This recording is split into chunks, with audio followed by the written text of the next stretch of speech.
Knicks, Sixers, Game 6 in Philly, going to be a madhouse. Sixers ownership gifted 2,000 seats to Philadelphia area first responders to make sure Philly is in the house. That's very nice. But did they do a background check? Could the Knicks have put New Yorkers in Philadelphia years ago, played the long game, embedded them just for a night like tonight, got them full of Wawa and everything so they're ready for this John? That would have been a moment. Let's go around the horn. Witness protection program for all those people in Philly will be there. All those New Yorkers. Bing bong. Take a look at this. This is a traveling violation. Referees said they missed at the end of Knicks-Sixers Game 5. That and an Amtrak ticket gets Steve Sharippa and Jerry Ferrara to Philadelphia tonight. The adjustments New York needs to make after being maxied. The seats Philly ownership bought up to try to minimize a Knicks fan takeover. And Embiid and his war of attrition of his war with attrition. All of it is out there for a Game 6 tonight. Frank, what's the number one thing that decides tonight? I think it's going to be Joel Embiid. He played 48 minutes in the last game. He's obviously still laboring. If you look at the way that he played in Game 4, he really struggled. He was being guarded by OG Anunoby. That's not Bill Russell or David Robinson or Hakeem Olajuwon out there guarding him, and he shut him down in the fourth quarter. Remember, they needed Maxey to score 46, including 7 in the last 28 seconds, and Tobias Harris had a big game, 19 points, and they were lucky to win that game. So I still think the Knicks, playing in their home away from home, are in a good position. So you think Embiid's health and the minutes, you're the minutes police now on Embiid. Some might say the Knicks minutes, Hart over 50 minutes, Brunson over 50 minutes. Their guys are healthy. Mm-hmm, okay. Their guys are healthy. Kevin Blackistone, I turn to you, the number one thing that decides tonight. Well, it's got to be Embiid. And if you look at what the Knicks have been doing this series, you know it's Embiid because they go with the whole let's blitz Embiid deal, right? Because we know to get him out of the game. And then the other day when they tried to do it when he was in the game, running double teams at him, running a guy off of Maxey, I don't know how you do that, to double team Embiid, and then Maxey goes nuts. So it all circles around Joel Embiid. And even as poorly as he played the other game, where you could see his health really troubling him throughout the game, he still had 19 and 16 and was plus 14 in those minutes that he played in that game somehow, some way. So it's all about Joel Embiid. And he had 10 assists on top of it. He had a triple-double. 10 assists. Israel Gutierrez, the number one thing that decides tonight. To me, it is Tyrese Maxey more so than Joel Embiid. And if you want to go back a few years, remember when it was just decided that Chris Middleton was the closer for the Bucks, not Giannis Antetokounmpo? Mm-hmm. Well, now I think that we should look at Tyrese Maxey as the closer for this team, in large part because Joel has had so many situations in the playoffs where he looks kind of panicky, and in those moments he hasn't really come through. Tyrese Maxey, we just saw what he did. I was going to say maybe add Jalen Brunson to that, but you've seen him shoot poorly and this team, Knicks team, still win. To me, it becomes about Maxey, him putting the pressure on the Knicks, and him closing out the game if it's close. Clinton Yates, number one thing to decide. I do agree that Maxey is the most important Sixer that's going to take the floor tonight because of what happened. I mean, Joel Embiid, even if he has sort of a average game, so to speak, they can still win. But the person who's going to be guarding him is the person who I would want to see the most. That's Josh Hart for the Knicks. He's got that energy. He plays more minutes than all of these guys, and I think he's the one player that can keep up with him if somebody in the non-Embiid category goes off. I'm very much looking to see what a guy like that, who's not normally some big-time star in terms of, you know, what people know, but he gives a lot to that team on the defensive end and otherwise. I want to see what Josh Hart does against a team in the Sixers who's quite motivated. Frank, from the Knicks' perspective, having that series closeout right in their hands at the end, at home, and losing it, and now having to come back today. Any adjustments, any pressurized moments that they should be looking out for? I don't think so. Remember, Philadelphia had a miracle loss in Game 2. They bounced back and won Game 3. So both teams have kind of won games that they had no business winning. I think the Knicks are mentally tough enough, and you hear Jalen Brunson saying it's on me. I got to not throw the ball into the front row. I have to take better care of it. They have the right mindset. That's a mentally and physically tough team. They'll be okay. When they throw the ball into the front row, though, will it be a first responder from Philadelphia who was embedded and is actually a New Yorker? Where do you guys come down in ownership trying to buy up tickets to control the crowd, Israel? Not a fan of it. And, you know, Philadelphia 76ers crowds in general, their fans take pride in being these great fans, and yet you have to have somebody else buy the tickets for you so the New York fans can't infiltrate your arena. Kind of questionable as a fan base to me. Hey, as long as the Knicks fans travel as well as Maxey, they'll be okay. Remember this, though, about the tickets. Oh, The game's I at was 9 waiting o'clock. for somebody to Tony. say that. I was waiting for the Tony. for the homer to come out. And for what happened there? A new graphic, the first one to get it. Remember, the game is at 9 o'clock, so people that have jobs and have kids are going to sell their tickets on the secondary market. Wait, they don't okay, care all who's right, buying all it. They just want the most money for it. There's nothing wrong with that. Who do you got tonight, Clinton Yates? Tonight, I've got the Knicks. I think the Bing Bong community is going to do Israel? The 76ers take this to Game 7. Blackistone. Oh, it's got to be the Sixers. They've actually outplayed slightly the Knicks throughout this entire series when you look at some. Really? What numbers are you looking at? Okay, I need to look at the Defensive numbers rating you're or looking offensive at. rating? I saw that. How about you? Brunson and Thibodeau. Knicks win in 6. Knicks in 6. We'll move on. Celtics closing out the Heat last night. Await the winner of Cleveland and Orlando. How you feel about Boston this time around? Something maybe to marinate on, because I want to start and get your take on this Miami Heat team. Hitting a wall, as you would expect for a team without Jimmy Butler for this entire series at this moment.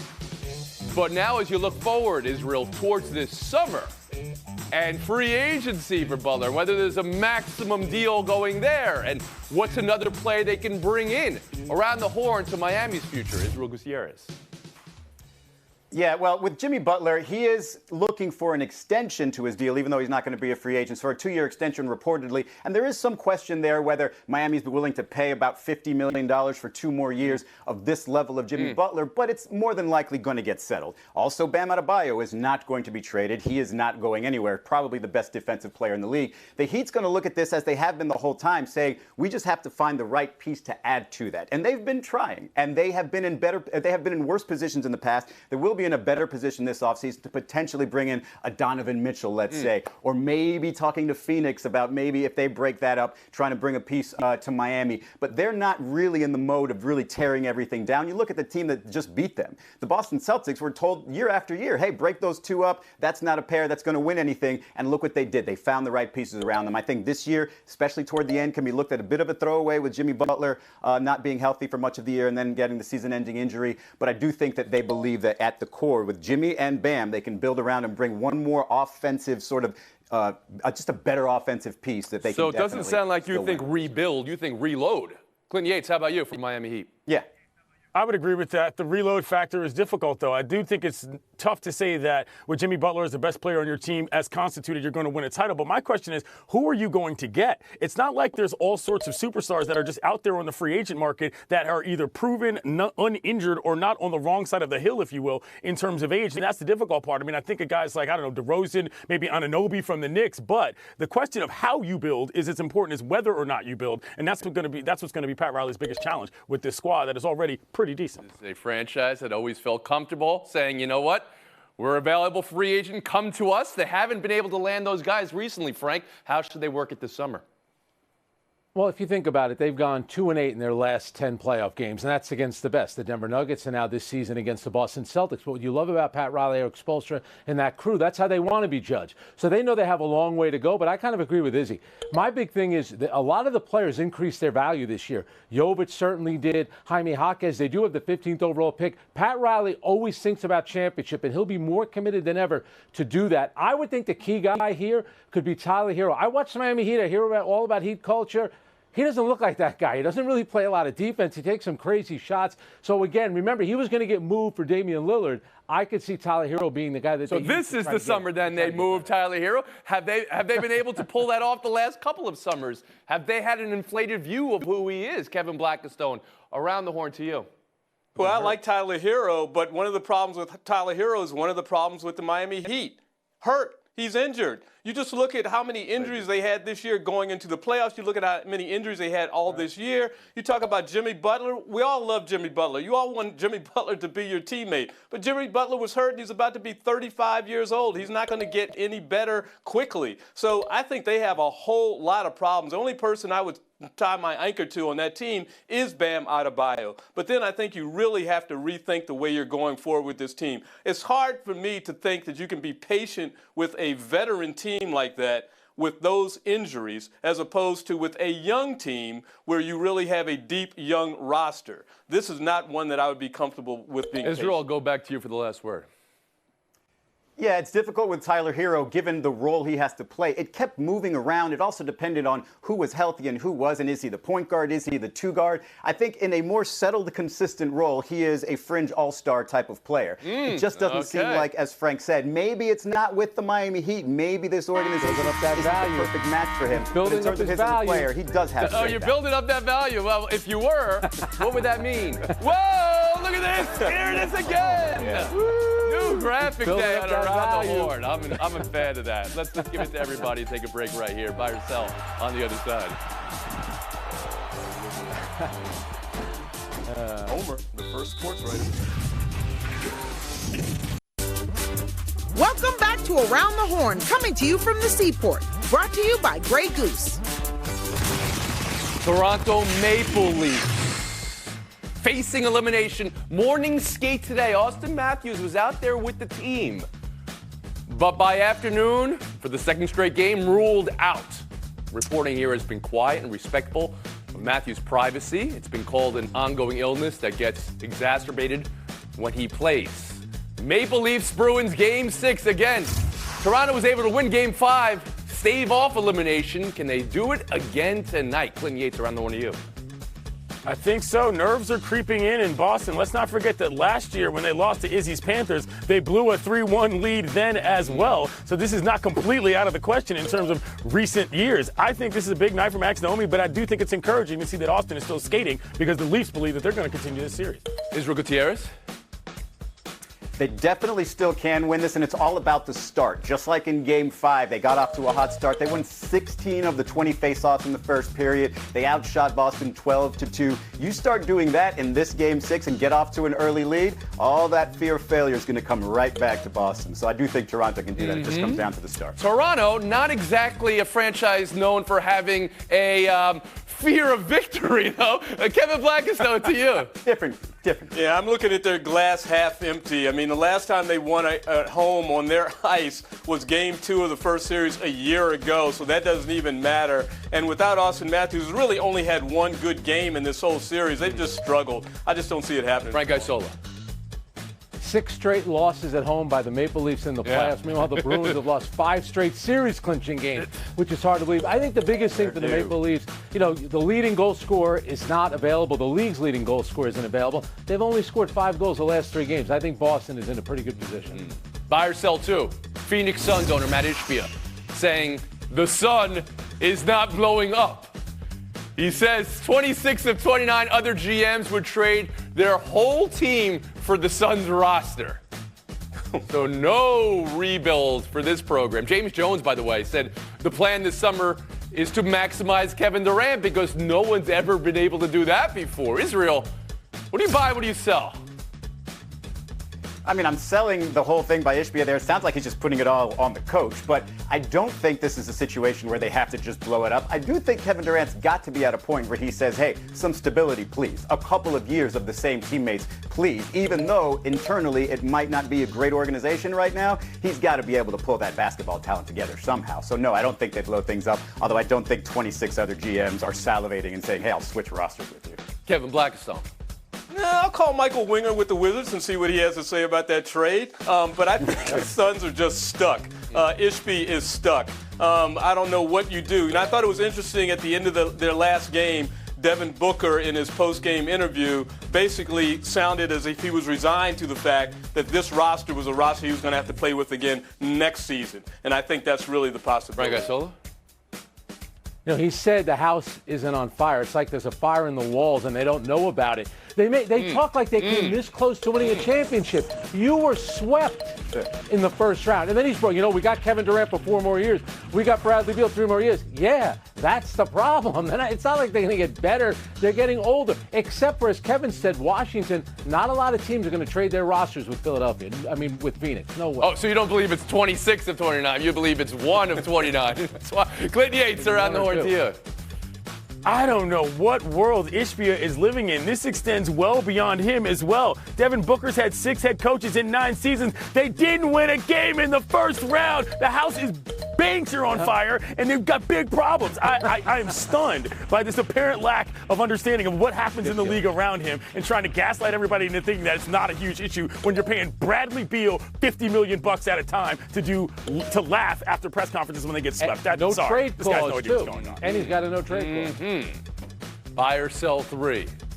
How should college football fans feel watching Colorado and Deion Sanders and Shedeur Sanders and Charlotte Sanders this week publicly feuding with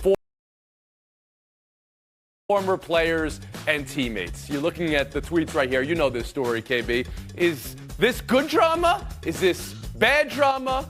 Where do you come down on this?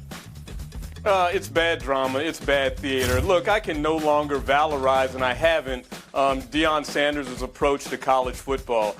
He's involving himself in the same exploitation of predominantly black male athletes in college football that the college football has been doing forever. He's not changing the game. He's not revolutionizing the game. And then on top of it, running kids off the program. On top of it, now he's publicly criticizing another young man who's out there just trying to play college football somewhere. That is beneath the pale. And someone should step in and just put a stop to it. It's ugly. Frank Isola? Yeah, I think it's going to be really difficult for him to repeat as Sports Illustrated Sportsman of the Year with conduct like that. I mean, give me a break. Wow. It's one thing for your son to go after people on Twitter. Isn't this beneath Deion Sanders, the Hall of Fame player, the head coach of the team? How the president of the school doesn't sit him down and say, enough, just coach the team. Stop going on social media and attacking other players on other teams. That's ridiculous. Yeah, but to quote another famous football coach, it's Division I football. You don't like it? Go play intramurals, brother. I do think there is an element of this that is just kind of now being out in the open that happens in a lot of other places, even though I don't necessarily like it. I think a lot of this, though, is the pressure of moving from the Pac-12 to the Big 12, where they know competition is going to be different, and they're going to have to completely overhaul their roster to even get to 4 wins, which ain't much. Israel Gutierrez. It feels like bullying. It feels unnecessary. And frankly, if you are a student athlete coming into a program and you have a head coach that you think might do this to you if you struggle, I don't feel like I want to go to that place. I know you want to hold your athletes to high standards and everything else, but I wouldn't want to walk into a place knowing that if I'm not top of the heap, that I will be dismissed and talked about this way on social media. Clinton, the love it or leave it type of energy that you have just said you have observed here. Well, on the other side of that, there is the most transfer portal players in the last 4 months. People are leaving, Don't get me wrong, Tony. I don't think that trying to recruit Gen Zers with this kind of attitude helps you at all. But I also think it's not something that is singular to Deion. Kevin Blackistone, Frank Isola, thanks for your time today. Clinton Yates, Israel Gutierrez at their showdown next. Cubs, Mets, the ending was bonkers. And McNeil flies one toward the left field line. Tagging up is Alonso. Half moves over, makes the catch. Here comes Alonso. Here comes the throw. It's cut off front of the plate. He's out! Out was the call that ended the game. Cubs win, but the Mets challenged it. They said it was an illegal block of the plate. Here's after the review. 2 calls on the field. Blocking is confirmed that there is no blocking. After review, the call of out on the field stands. Runners out.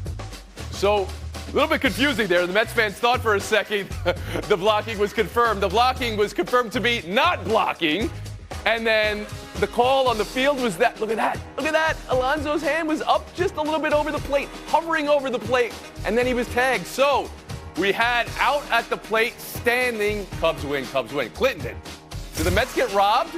Was this legal or illegal plate blocking?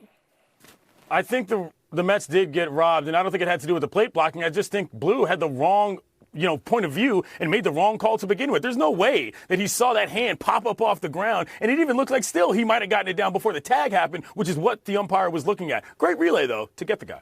Israel? Tony, that was going to be a call on the field stand situation. But what should be questioned is that announcement, Tony. If we gave you that type of confusing answer, we'd be muted for a full 20 seconds and wouldn't be able to say another word. Yeah. You've got to do something Not about a bad play from an umpire who knows he's about to make home fans upset, though. To make them think for a second, okay, and then they have to figure it out. I'll give the point to Israel Gutierrez. Showdown 2, Steelers. Are they thinking of playing Justin Fields at kick returner? This story came out of nowhere today when Jaylen Warren, Pittsburgh running back, said said on Cam Hayward's podcast that he's heard from the special teams that maybe Justin Fields will be a kick returner. One of their two with Cordero Patterson. He's one of the greats of all time. Israel, is this a good idea or a bad idea or somewhere in between? It's somewhere in between. They, first of all, are announcing they're not taking him seriously as a quarterback, because if you're going to put him in position to get hurt, even as a backup quarterback, you're not taking him seriously. But no, I don't think you should put any of your signal callers in a position where they should be returning kicks ever. Lynn Yates? Why do we do that? Why? If he's one of the best athletes on the field, why not? We saw Joe Theismann do this back in the day with the Washington football team returning punts, and we all know he was a tough guy. Is he? If your flag football team asked you to return kickoffs, are you saying you wouldn't do it? We saw Joe Theismann do this in the night. How old are we right now? Quarterback. That was a KB reference for you. I get How about it. that? He did it, but his career is also known for something else, and that's maybe Athletes. Israel Gutierrez, 30 seconds with his single bar helmet. Yeah, he was doing it. Thank you, Tony. And one thing that I don't want to do is normalize the idea that Leo Messi, the greatest soccer player on the planet, and my neighbor, is playing here in the States in Miami. So I just want to remind you of some of the things he's been doing for Inter Miami. Through the first 7 games, 9 goals. That's tied for the most ever in the first 7 games in MLS. And over his last 5 games, at least 1 goal and 1 assist. Never been done before in MLS. And if you want to know how difficult it is, just ask his teammates. They say it's like a final every time. You just wanted to say he was your neighbor, which makes you we went through all that to find out he was a homer. his There it is again. Red Bull's being